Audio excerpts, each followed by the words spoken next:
مخلصی اشدی خودم نه که هر کسی که قدر میکنه دوست میداره اما قرصکش بزنه میدونیم که دوست چون گفتیم امروز مهمانان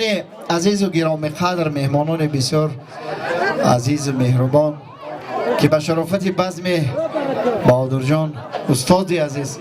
قدم نیک رنجه کردن در اینجا از شاگردان استاد زبیدالله حضور دارند با کمال احترام زبیدالله جان دادر عزیز من از این بلندگویک میخوانم شما را خب این زبیدالله قدی تیلی خوش بده سگرهای تگو با خدا بچه های زوره نکه خندیده سه خمالک توکلتون به خدا خدا ها فهمیدش مو اینمی گودک فهمیدگی اخیصه تکیه زده دتنی او آخیر وزبی قلدگه خمال مایلا تو امرو جان قبول است من یک جوان تشکر برای برادرای عزیز برای توحید جان که با اهل گروه امروز حضور دارم برادرها میمونا برادرای قدردانی من خوش آمده در خودمتون سرقه دولت جان تو بچه خود مویی اینجا سهراب جان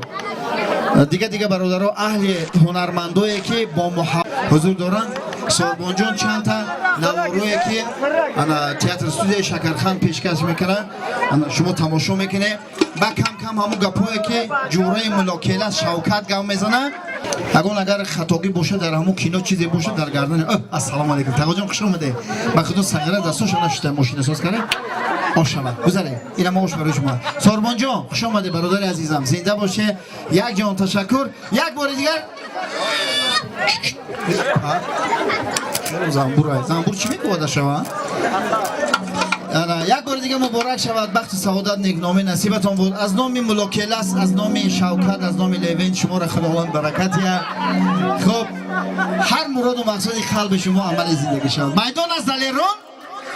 کنی میبینیم اکو آخری توی ده از طرف توی داره گفتن کسی رقص شروع کنه 20 سامان بسته میشود